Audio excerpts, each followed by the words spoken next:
Los dromedarios. Judá e Israel eran muchos, como la arena que está junto al mar en multitud, comiendo, bebiendo y alegrándose. Y Salomón señoreaba sobre todos los reinos, desde el Éufrates hasta la tierra de los filisteos y el límite con Egipto, y traían presentes, y sirvieron a Salomón todos los días que vivió.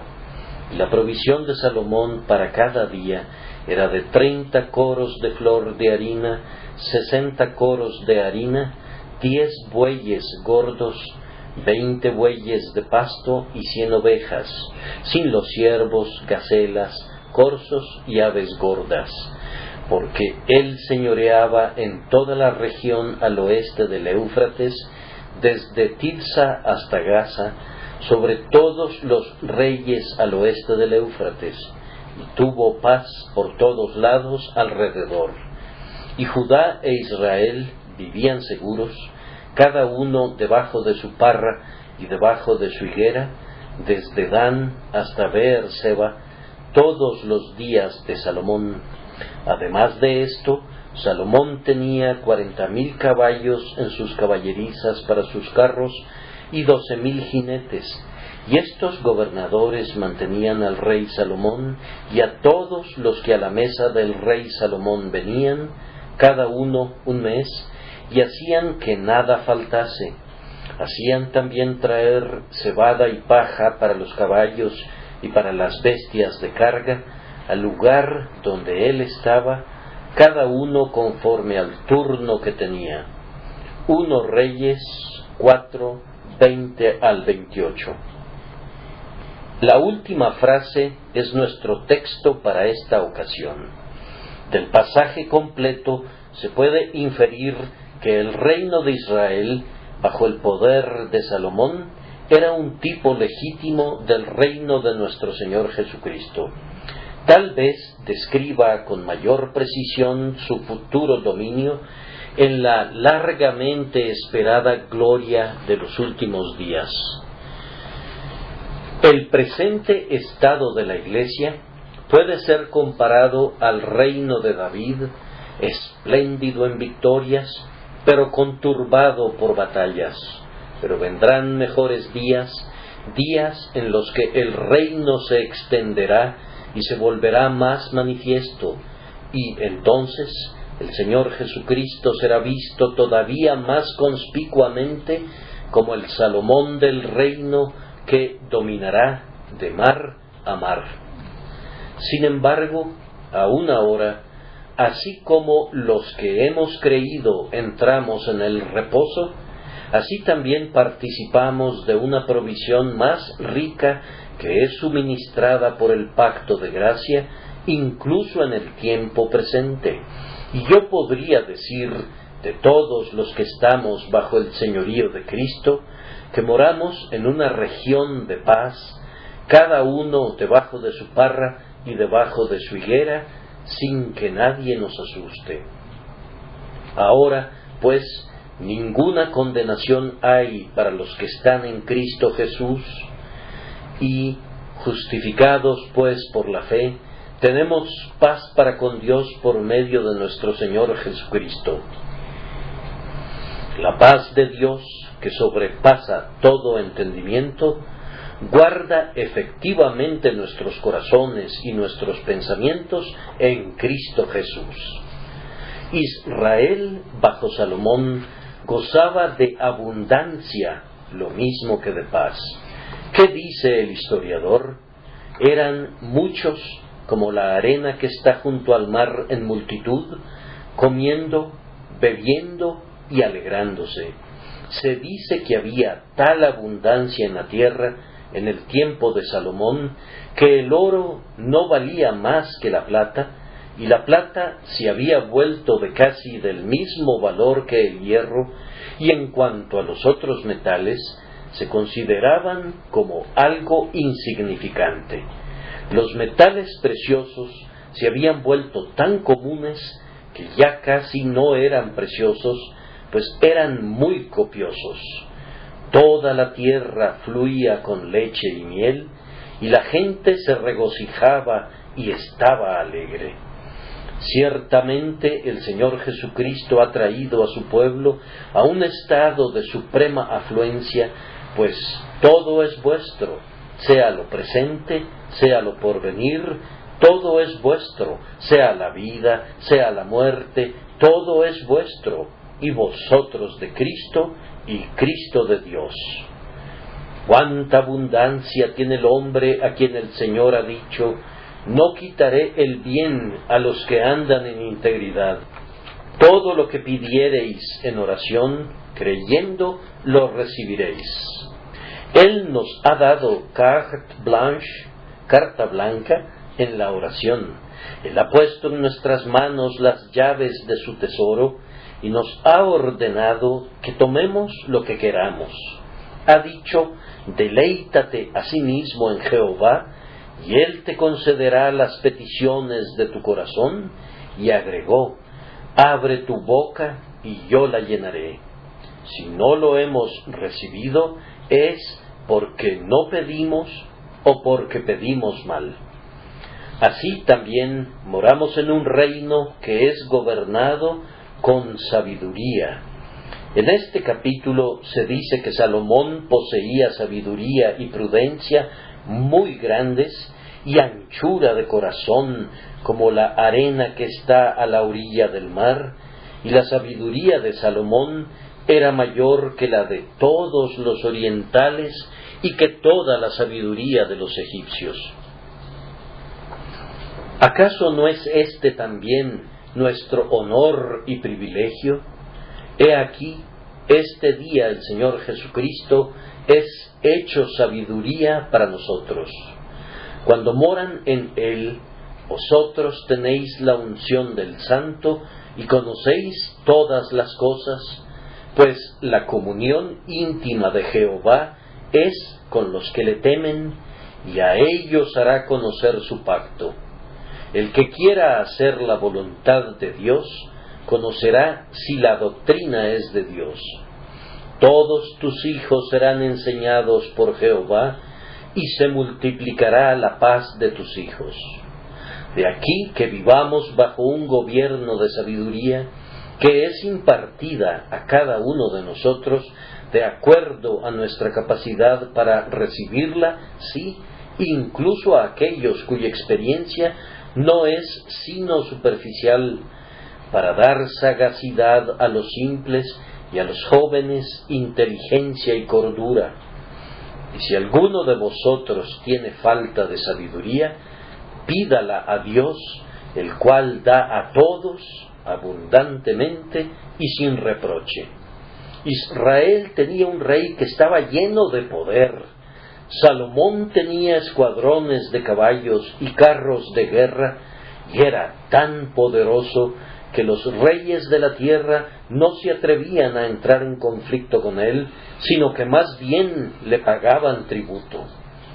En cuanto a nuestro rey, cuenta con fuerzas superiores a los caballos y carros de guerra, pues no tiene sino que hablar a su padre, y de inmediato le enviaría 20 legiones de ángeles. Toda potestad le es dada en el cielo y en la tierra. La plenitud de la deidad habita en él, para ayuda y defensa de su pueblo, y si pudieran abrir sus ojos, verían caballos de fuego y carros de fuego que rodean a su Señor. Ejércitos de ángeles ascienden y descienden sobre el Hijo del Hombre, y todo el cielo está en movimiento para cumplir los propósitos de Dios en Cristo Jesús. Ningún ángel permanece quieto bajo el señorío de Cristo, sino que cada uno asciende o desciende para cumplir las órdenes de su Señor. Hablando de príncipes poderosos, Él es el príncipe de los reyes de la tierra, el bienaventurado y solo soberano, a quien pertenece el gobierno sobre todos los principados y potestades. Podría proseguir con el paralelo, pero ese no es el propósito de mi sermón. El gran reino de Salomón era administrado por un selecto cuerpo de gobernadores y ciertas personas eran nombradas como responsables de cada provincia, quienes, entre otros deberes, tenían que abastecer la mesa y las caballerizas del rey Salomón, y en las caballerizas mantenían caballos de guerra y también veloces dromedarios que eran usados de la misma manera que los caballos de posta para llevar mensajes rápidamente de una estación a otra. Estos velosos corceles y estos dromedarios corrían de ciudad en ciudad con los mandatos reales, y así el país entero era mantenido en vigente comunicación con la capital. Los gobernadores designados tenían la obligación de abastecer el alimento de estos caballos y de los dromedarios, y todo lo demás que concerniera a los asuntos del rey. Y mi tema, el día de hoy, ilustrará la semejanza entre esos arreglos y los métodos del reino de nuestro Señor. Notaremos, primero, que cada uno de los gobernadores de Salomón tenía una obligación. El texto dice, cada uno conforme al turno que tenía. Vemos oficiales que pululan en las modernas cortes, que tal vez son altamente ornamentales, pero después de haber dicho eso, hay muy poco que podamos agregar. En ocasiones especiales y días de fiesta, llevan muchas condecoraciones y relumbran con sus estrellas e insignias y uniformes suntuosos, pero ¿cuál es el deber particular que cumplen? Está más allá de nuestra capacidad para poder comentarlo. En la corte de Salomón, todos sus gobernadores tenían un servicio que cumplir, cada uno según su obligación. Sucede exactamente lo mismo en el reino de nuestro Señor Jesucristo. Si somos verdaderamente suyos, nos ha llamado a alguna obra y oficio y quiere que cumplamos esa obligación diligentemente. No somos caballeros que disfrutan el ocio, sino hombres en armas. No somos holgazanes, sino obreros. No somos lentejuelas rutilantes, sino luces brillantes. Es una gloria suprema ser el siervo más humilde del Rey Jesús. Es más honroso ser un humilde ayudante en la cocina de Cristo que ser un par del reino terrenal.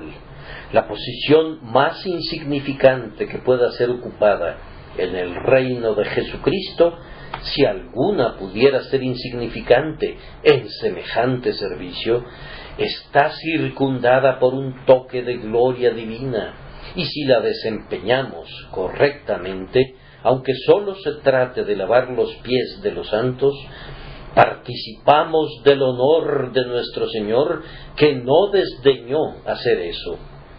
Pero nadie es colocado en ningún oficio de la Iglesia para que sea meramente ornamental. Somos puestos en nuestros lugares con un fin y un propósito, cada varón de acuerdo a su tarea y cada mujer conforme a su tarea.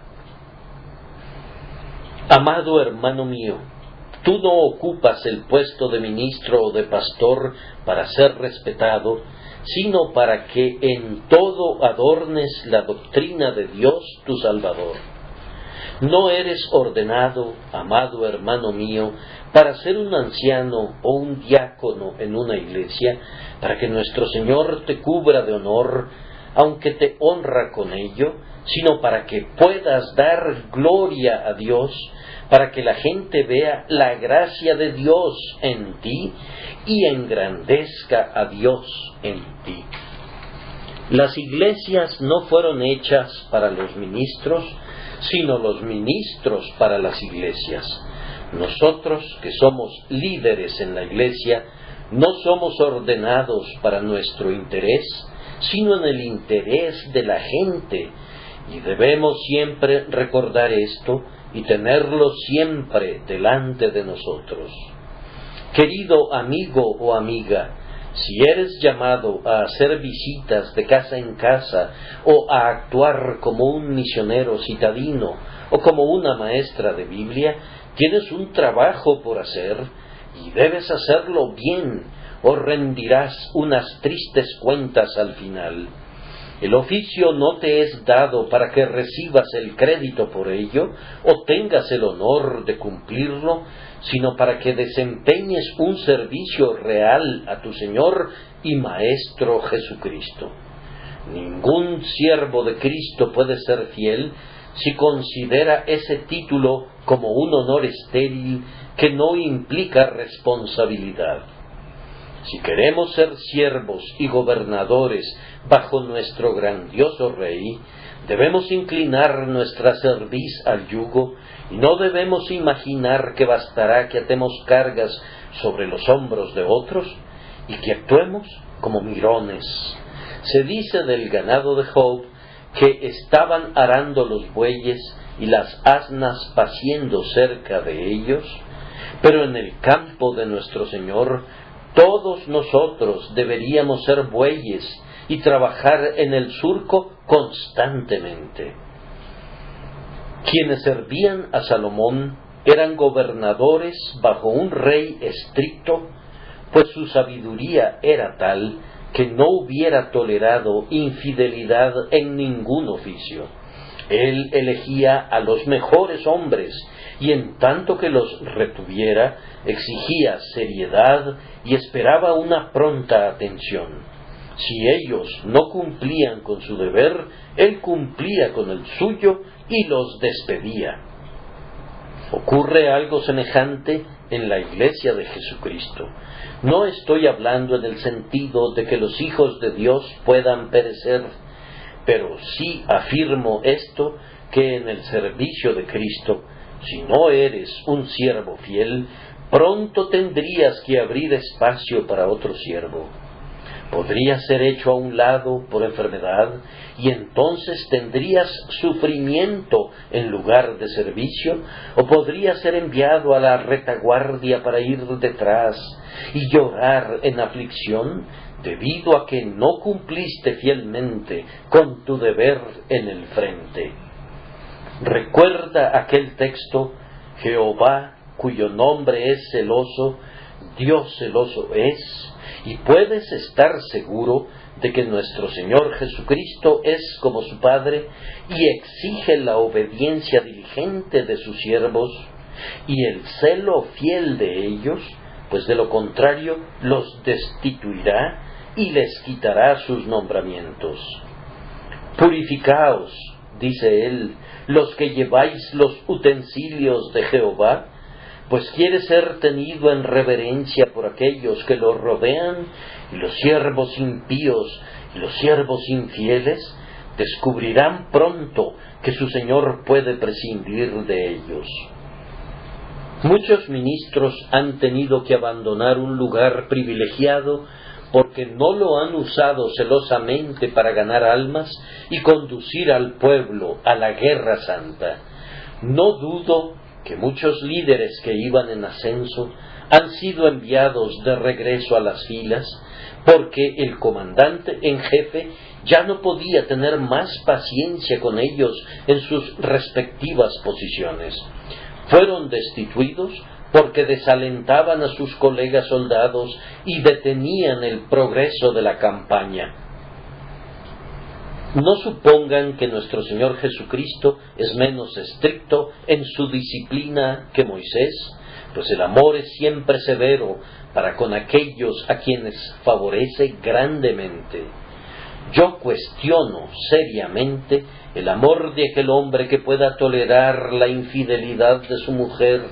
Ciertamente, el esposo de la Iglesia no hará eso. El amor de nuestro Señor Jesús es de un carácter tan ferviente que no puede tolerar un corazón dividido o el caminar negligente de algunos de nosotros. Hay un texto que desagrada a algunos cristianos y por tanto le extraen su corazón. Nuestro Dios es fuego consumidor. Ellos afirman, Dios sin Cristo es fuego consumidor. El texto no dice eso. Habla de nuestro Dios, y eso quiere decir nuestro Dios del pacto, nuestro Dios en Cristo, y es Dios en Cristo Jesús, quien es un fuego consumidor. Tengan cuidado de cómo tratan con Él, pues aunque su amor es fuerte como la muerte, su celo es cruel como el sepulcro. Y si nuestros corazones y motivos y propósitos en su servicio se dividieran alguna vez, sería un crimen tan grande como si uno de los siervos de Salomón hubiese estado ayudando en sus designios al faraón, el rey de Egipto. Salomón se habría encargado de que un hombre que hubiese tenido 2 señores no lo tuviera a él como uno de ellos. Nadie puede servir a 2 señores. Ciertamente, si Cristo es uno de ellos, Él será el único. Un corazón dividido es aborrecible para el amante Salvador, y nosotros no debemos insultarlo con eso. Los gobernantes de Salomón estaban también obligados a recordar que el funcionamiento ordenado del sistema entero dependía de cada uno de ellos. Es decir, Salomón lo había establecido todo de tal manera que había una manada de caballos en una cierta ciudad y el gobernador señalado debía proveer para su alimentación cebada y paja debían ser proporcionadas en el lugar especificado en cantidad suficiente para los caballos de esas caballerizas especiales. No habría servido de nada que las enviaran a algún otro lugar, y si un gobernador hubiese fallado en suministrar su departamento, los caballos habrían padecido hambre y el sistema se habría desengranado. Ahora, en cualquier iglesia cristiana bien ordenada, un cristiano que no sea fiel a su responsabilidad no se da cuenta del daño que hace. Más bien, en la medida que le es posible, desengrana toda la maquinaria y, aparte de la misericordia intercesora y la suprema sabiduría de Cristo, pondría en desorden la economía entera de la casa del Señor. Hermanos y hermanas, cuando descuidamos una parte de nuestro servicio, pensamos que todo termina allí, pero no es así. Si un padre descuida su deber para con sus hijos, el hijo sufre un daño, pero el problema va más allá. Ese niño, en su vida posterior, disemina el mal mediante su ejemplo y lo transmite a sus descendientes, a los hijos de sus hijos después de él. Si un cristiano en la iglesia se mantiene en la retaguardia cuando debiera estar en el frente, o se pone en el frente cuando debiera estar en la retaguardia, trastornaría todo el asunto, de tal forma que las cosas no se moverían sin tropiezos. La pequeña iglesia no puede prosperar porque un miembro influyente está donde no debería estar.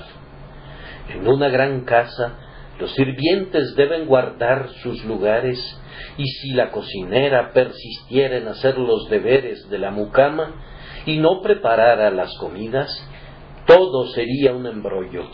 Y si, por otro lado, la sirvienta que tiene que limpiar las habitaciones descuidara ese deber y se metiera a fuerzas a la cocina, no habría comodidad ni de día ni de noche.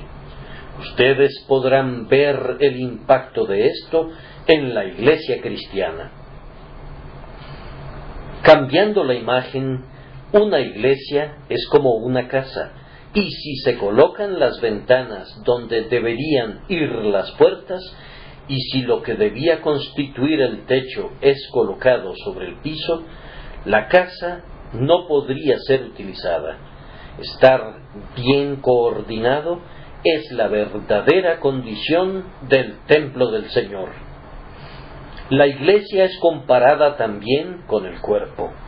Si el ojo se mudara al pie, o si el oído se trasladara a la mano, o si la mano tomara el lugar del pie, o el pie intentara hacer el trabajo de la boca, nuestros cuerpos donosos se convertirían en monstruosidades. Lo mismo ocurrirá en el sistema de la Iglesia si sus ordenamientos son quebrantados. Bajo el gobierno de Dios, cada cosa depende de que cada hijo de Dios tenga un cargo y se responsabilice de él. Si no supervisa bien su propio departamento, el cristiano causa un daño a otros, así como a sí mismo. En el reino de Salomón llegó a suceder que el espíritu del rey se infundió en todos sus gobernadores, y por ello el país estaba bien gobernado. Amados, yo ruego que suceda lo mismo con esta iglesia y con todas las iglesias de Jesucristo, para que el espíritu de nuestro grandioso Rey sea infundido en todos nosotros. Nada motiva más a los hombres a luchar que tener por líder a un héroe. Cuando Cromwell llegó al frente de batalla, nadie tenía miedo. Los soldados de caballería huyeron como tamo delante del viento una vez que Cromwell estuvo al frente. Y en verdad, cuando nuestro glorioso Señor, el capitán de nuestra salvación, el portaestandarte entre 10,000, es visto en medio de una iglesia, entonces todo saldrá bien y todos nosotros combatiremos con confianza y bravura. A veces un hombre pareciera tener el poder de influenciar a miles de otros. Da la impresión de que su espíritu gobierna, incita y sacude los corazones de sus compañeros hasta que llega a vivir en todos ellos. Y eso ocurre supremamente con el Señor Cristo. Nosotros vivimos en Él y Él vive en nosotros. Si somos movidos por el Espíritu que mora en Jesús, el Espíritu de amor, de abnegación, de celo consumidor y de ardor, entonces todo se hará gloriosamente. Si imitáramos su consagración, su dedicación a la oración, su valor y su benevolencia, qué tropa formaríamos y cuán bien administrado estaría el reino de nuestro Salomón. Solo un pensamiento más sobre este punto. Cuando el reino de Salomón cayó en la corrupción, fue por causa de uno de sus gobernadores. Ustedes recordarán que cuando Salomón murió, Jeroboam partió el reino en dos, y él era un siervo fugitivo. Nos duele confesar que siempre que una iglesia cae en la ruina, generalmente es debido a uno de sus propios líderes. Me temo que más a menudo se trata de los propios ministros que de cualesquiera otras personas. Las grandes herejías que han infestado a la iglesia no han brotado de la masa de la gente, sino de ciertos líderes famosos. Y en este tiempo, el corazón de nuestras iglesias, creo yo, es infinitamente más sano que el ministerio. Yo desearía que no fuera así, pero no puedo ocultar mis temores. Cuando nuestro Señor fue traicionado, no fue por medio de seguidores privados, tales como María Magdalena, Zaqueo o José de Arimatea, sino por Judas, el tesorero del colegio de los apóstoles. Fue un apóstol el que vendió a su Señor por 30 piezas de plata. Pero la falta es igualmente gravosa, aunque sea cometida por el oficial de más bajo rango. Como ya he dicho, todos somos siervos, Todos estamos revestidos de responsabilidades y podríamos hacer, si el Espíritu Santo no impidiera que lo hiciéramos, un daño gravoso, mucho mayor daño que el que pudiera ser el mundo exterior. No importa que la multitud rugiente rodee los muros de Sión y que construya sus parapetos y procure disparar sus flechas desde allí, pues he aquí, la Virgen hija de Sión ha sacudido su cabeza ante sus enemigos y se ha reído hasta el escarnio. Pero cuando el traidor está dentro, cuando está escrito que, y también Judas, el que le entregaba, conocía aquel lugar, entonces el Señor es traicionado en el huerto donde frecuentaba orar. Cuando surge de las entrañas de la iglesia una serpiente, aún su propia cabeza resulta mordida. Que se esparza la pregunta, Señor, ¿seré yo? Y que Dios, por su gracia, nos conceda que ninguno de nosotros traicione jamás su cargo y cause así daño a la gloriosa causa y reino de nuestro bendito Rey. Nuestro segundo encabezado es más o menos parecido al primero. Notamos ahora que cada hombre estaba obligado a actuar conforme a la obligación que tenía, cada uno según su obligación. Los gobernadores estaban obligados a obedecer sus órdenes, primero en cuanto a la responsabilidad específica. Algunos de ellos tenían que proveer para la mesa de Salomón bueyes gordos, y otros tenían que vigilar que los corzos fueran cazados y que las aves fueran engordadas con el mismo propósito, mientras que otros eran responsables de suministrar la cebada y la paja para los caballos y los dromedarios.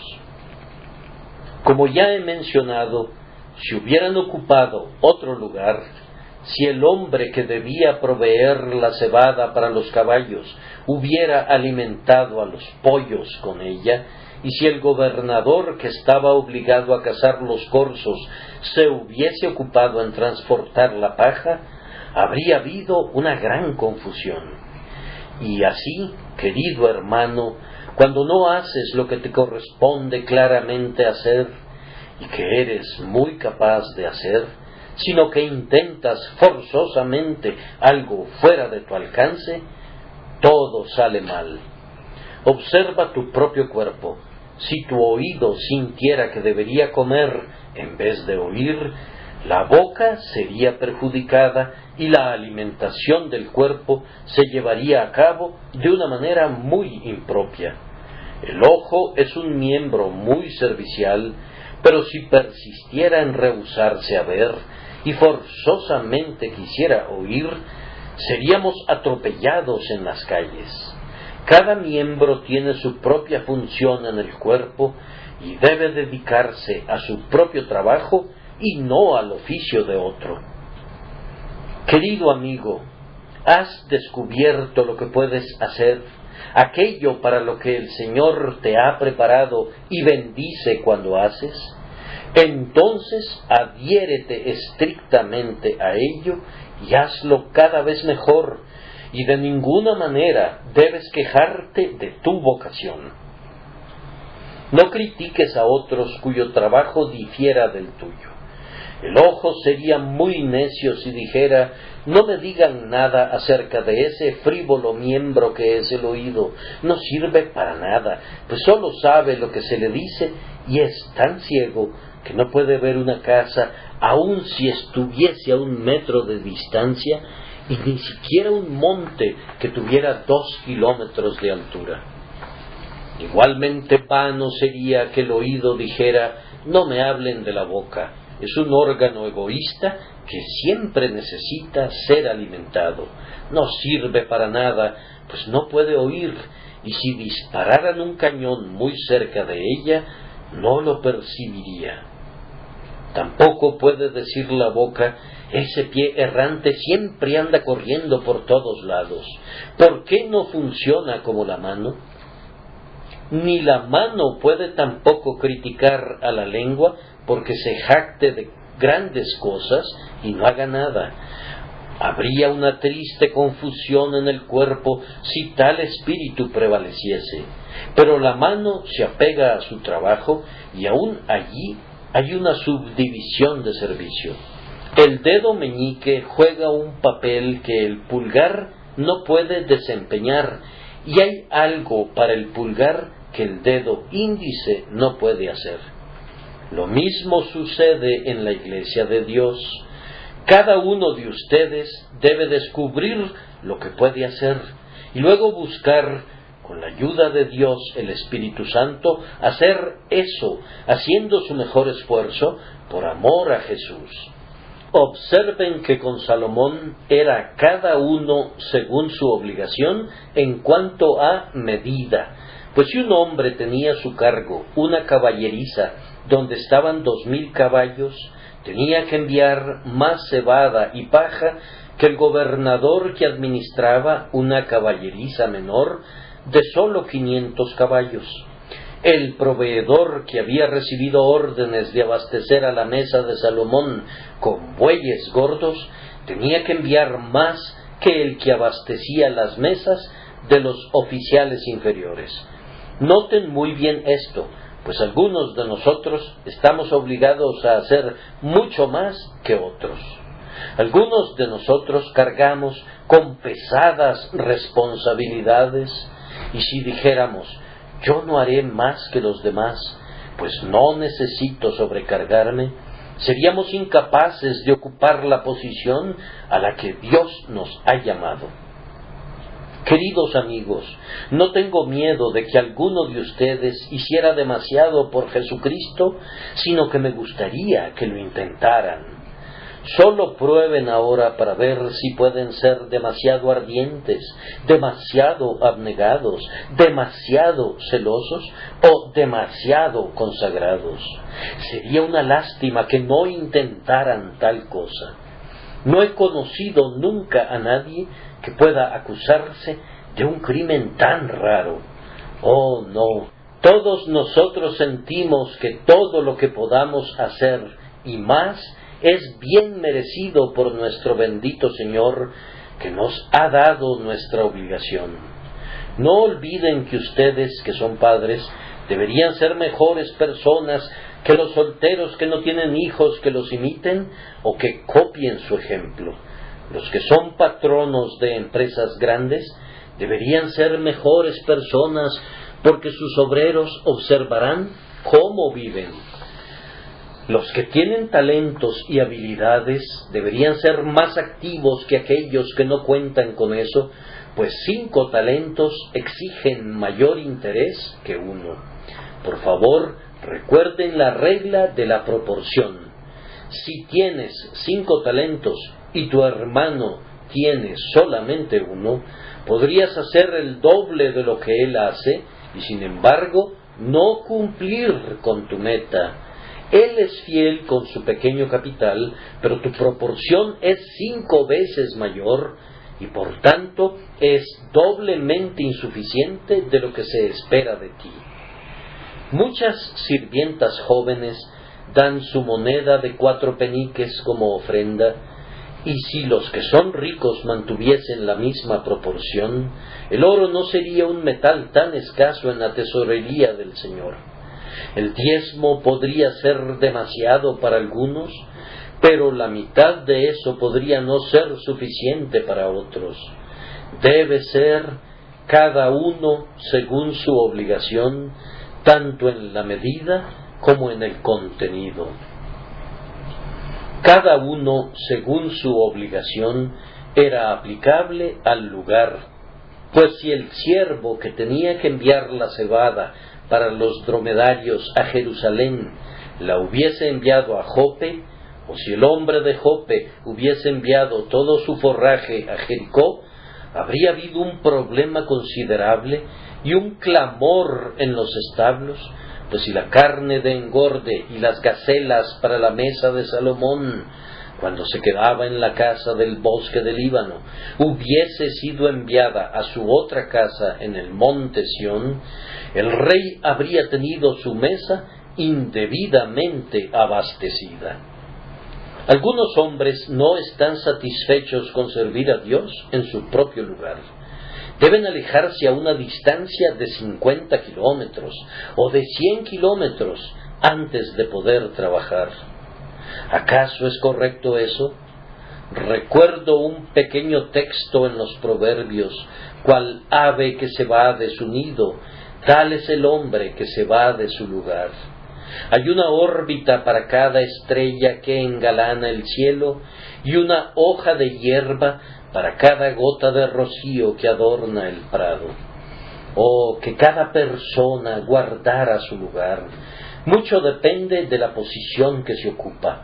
Las estatuas que están sobre un edificio pueden verse magníficas y se proyectan en la proporción adecuada. Pero si esas estatuas dijeran de noche: no nos agrada estar aquí arriba en este lugar tan expuesto, bajaremos y nos quedaremos en la plaza pública, verían de inmediato que el artista nunca tuvo el propósito de que estuviesen allí, pues no conservarían su proporción en su nueva posición. Por tanto, un hombre es un hombre cuando guarda su nicho, pero podría dejar de ser alguien si lo abandonara. He conocido a muchos hombres que no han hecho nada hasta que encontraron su lugar y luego han asombrado a sus amigos. Encuentro que es así con los jóvenes que entran en el ministerio.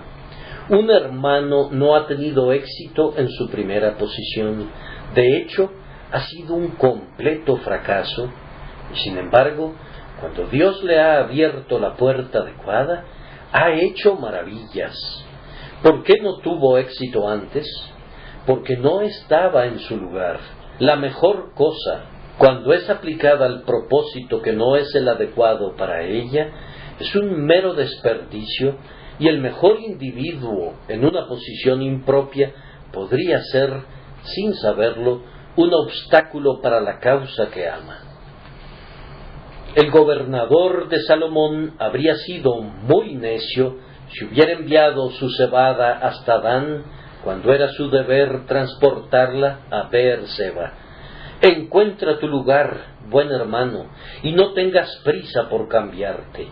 El que abre una tienda en una docena de ciudades en la misma cantidad de años, al final buscará en vano una tienda que lo mantenga. El espíritu errante conduce a la pobreza. Quienes están ávidos de cambiarse porque se imaginan que dejarán atrás sus problemas, están muy engañados, pues estos se encuentran en todas partes. Pronto se verían involucrados en la misma situación que Jonás, que pensó que todo estaría bien si pudiera evitar las pruebas de Nínive, pero se había olvidado de los problemas de estar a bordo de un barco en medio de una tormenta. Yo no creo que habría querido huir a Tarsis otra vez. Ese único experimento lo satisfizo, y yo espero que ustedes se beneficien de su experiencia. No traten de huir por su propia cuenta, pues si en efecto se esforzaran por escapar de la ardua labor para su Señor, quisiera que recordaran que el mar es lo mismo de tempestuoso ahora que como ha sido siempre, y las ballenas son ahora más escasas que en los días de Jonás, y es muy poco probable que depositen en la costa a un hombre vivo. Guarden su lugar, cada uno según su obligación. Además, cada individuo debía actuar conforme a su obligación en cuanto al tiempo, porque el pasaje habla de cada uno un mes. Si el hombre del mes de enero se hubiera cuidado de abastecer a la mesa de Salomón en febrero, ¿qué habría pasado?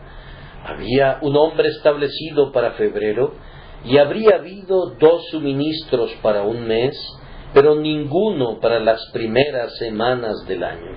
Si el gobernador designado para agosto se hubiera reservado para septiembre, el grano que era necesario para los caballos y los dromedarios en agosto habría faltado. ¿Y qué habrían hecho esas pobres criaturas durante ese mes? Mientras el grano estuviera en camino, los corceles se habrían muerto de hambre. En el servicio de Cristo hay mucha importancia en ser puntual, en hacer a tiempo cada cosa. No mañana, hermano, no mañana. Ese día le pertenece a otra persona. Hoy es el día para ti. Levántate y haz tu trabajo del día. Alguna alma ha de ser ganada para Cristo. Alguna verdad ha de ser vindicada. Alguna obra de necesaria caridad ha de ser llevada a cabo. Alguna santa oración prevaleciente ha de ser ofrecida y ha de hacerse de inmediato. Antes de que se levante el sol del día de mañana, asegúrate de haber cumplido con tu obligación, pues el tiempo referente a estos solemnes asuntos es vida. Siempre admiramos la prontitud en las personas responsables.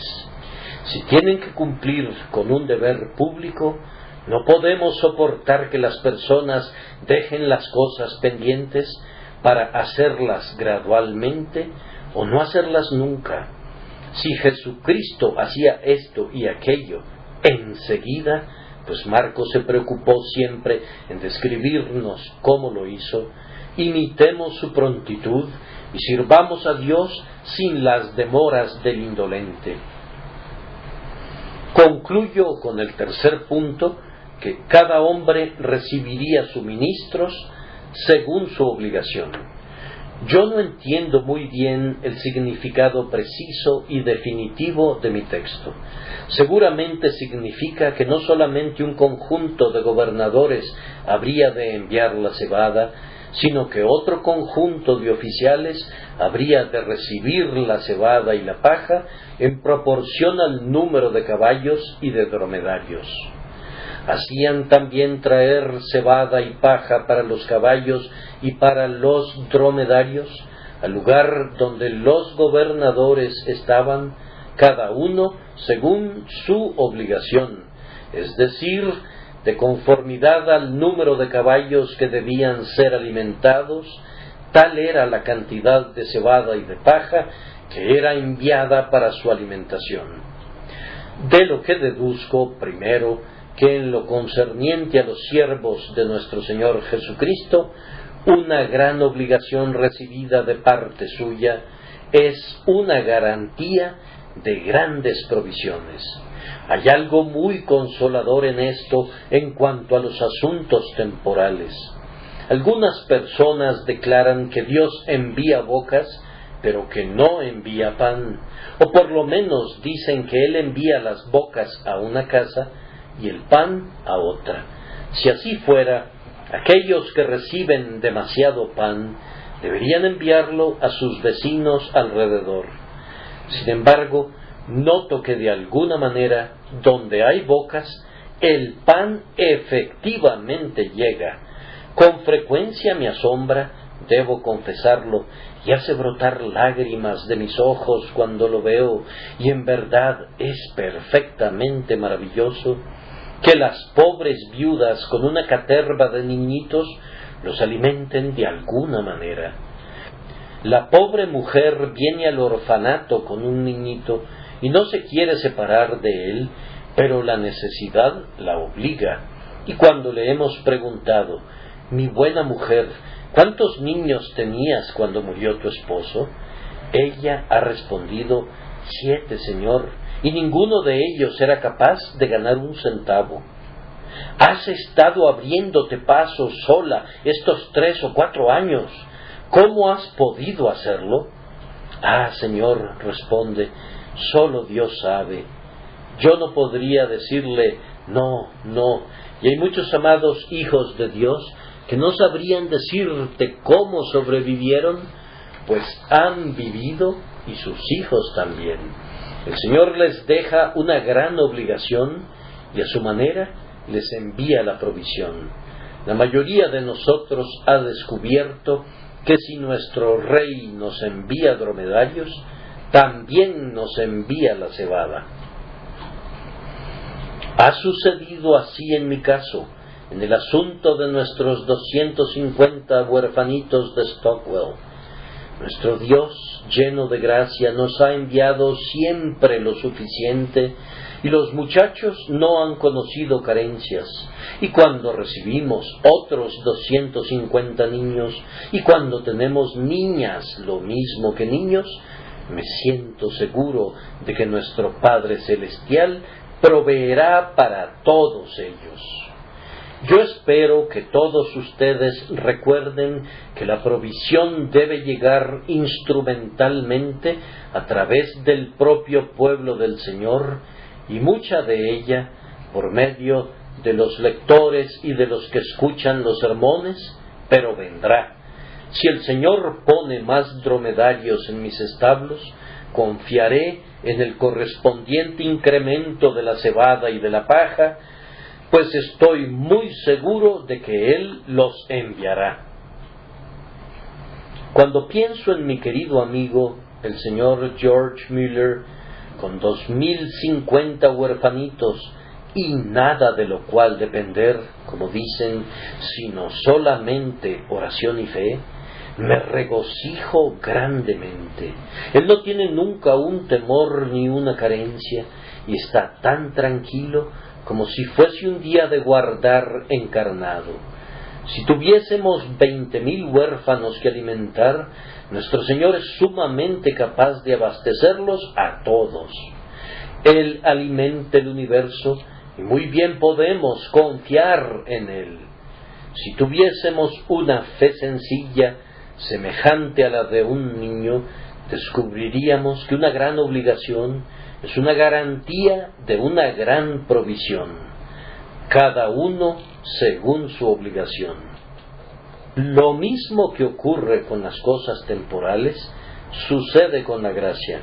Cuando Dios da a un hombre unas cuantas personas que cuidar, le da la gracia suficiente, y cuando le da 10 veces ese número, Él incrementa la unción divina.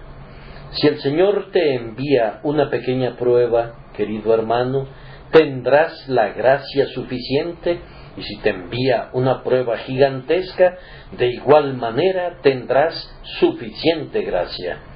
Si te diera alguna pequeña obra para que la desarrolles en la retaguardia, tu fuerza será como tu día, y si te asignara una gran obligación en el frente de la línea enemiga, no te faltará nada, cada uno conforme al turno que tenía.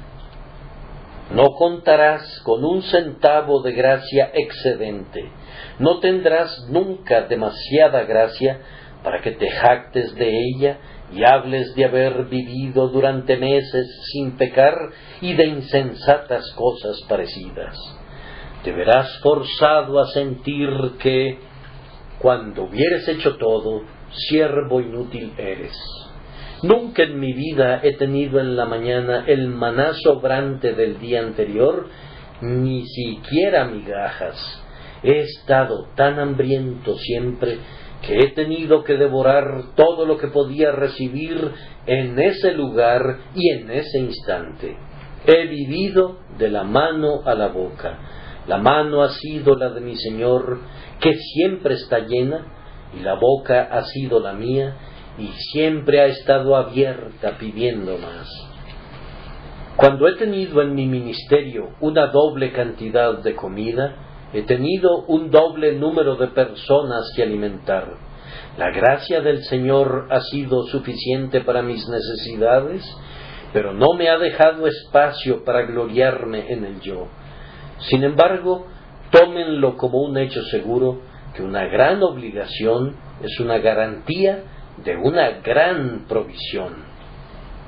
Ahora vamos a voltear la verdad y diremos que una gran provisión indica una gran obligación. Oh, que algunos pensaran en esto. Un hombre se ha vuelto más rico de lo que solía ser. Hermano, con más cebada y con más paja, deberías mantener más dromedarios. Quiero decir que Dios no envió ese grano para que lo destruyeran los ratones, sino que tiene el propósito de que sirva de alimento.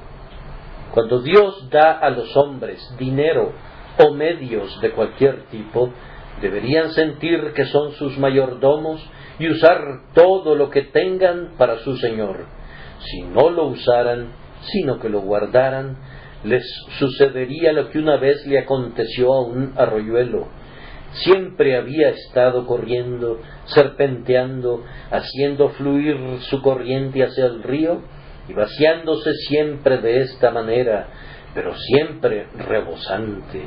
Este arroyuelo se volvió avaro y dijo: he sido demasiado pródigo, no he hecho ninguna provisión para el clima del ardiente verano, siempre doy todo lo que recibo. El agua corre a través de mí en una corriente perpetua y nada se queda. Esto debe cambiar. Voy a formar un gran acopio y a llenarme. Así que se formó una ribera que lo atravesaba. Construyó una represa y las aguas comenzaron a crecer y a elevarse. Después de un corto tiempo, el agua adquirió un color verde y se volvió pestilente. Se llenó de todo tipo de malas hierbas, y se volvió guarida de todo tipo de criaturas que se arrastraban, y comenzó a exhalar un olor ofensivo. Se convirtió en una gran molestia para los aldeanos, que tuvieron que llamar a las autoridades sanitarias para deshacerse de él, pues se había convertido en fuente de fiebres. ¿Qué te pasó, tú que fuiste un arroyo centelleante? ¿Qué fin ha llegado a tu brillante y alegre vida? ¿Ven el sentido de la parábola? Recuerden que en Palestina hay un mar que siempre recibe y nunca da. ¿Cómo se llama? El Mar Muerto.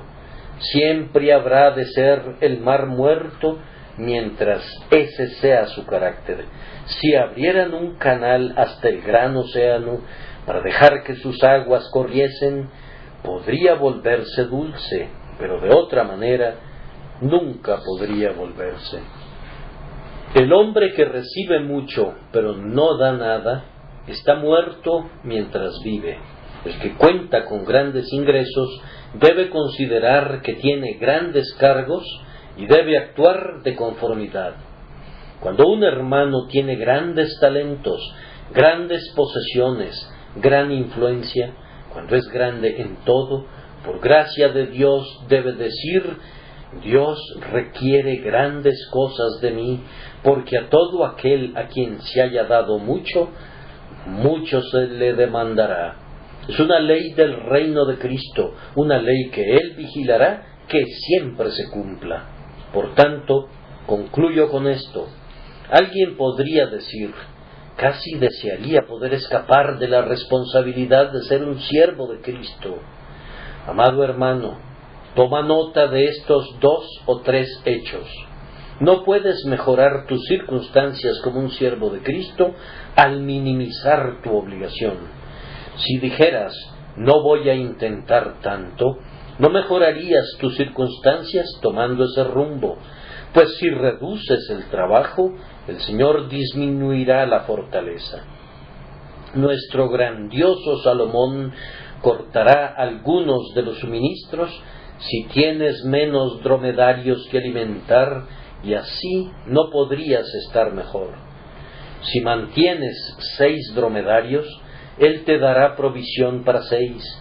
Si optas por mantener 3, Él te dará provisiones únicamente para 3, y serás más pobre en lugar de más rico. Tampoco puedes mejorar tus circunstancias a través de incrementar entera y únicamente la provisión, pues si recibieras más paja y cebada, ciertamente nuestro Salomón te enviaría más dromedarios. Entre más fuerza tengas, tendrás más tribulaciones.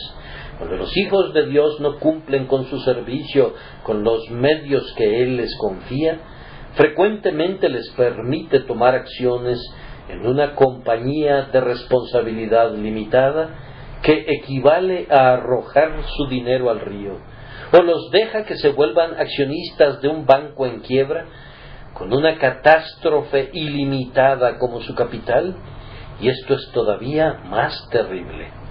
A menudo le sucede a un hombre que ha amontonado y ahorrado y escatimado la causa de Cristo, que en sus años ulteriores se encuentra en aprietos y clama diciéndose: todo ha desaparecido, desearía haberlo usado mejor antes de perderlo. Habría sido mucho mejor darlo al Señor en lugar de que los abogados lo devoraran todo. Ah, tu pecado te ha encontrado. Tu Señor no podía confiar en ti y así te ha quitado sus bienes y ahora desearías haberte comportado mejor. Recibamos las advertencias que nos proporcionan esos malos administradores y veamos que, según nuestra obligación, recibamos los suministros y conforme lleguen los suministros, los usemos sabiamente. Todo para Jesús, el glorioso Salomón de nuestros corazones, el amado de nuestras almas. Nuestra vida para Jesús, nuestra muerte para Jesús, nuestro tiempo para Jesús, nuestra eternidad para Jesús, nuestra mano y corazón para Jesús, nuestro cerebro y lengua para Jesús, noche y día para Jesús, enfermedad o salud para Jesús, todo para Jesús, cada uno según su obligación. Que así sea. Amén.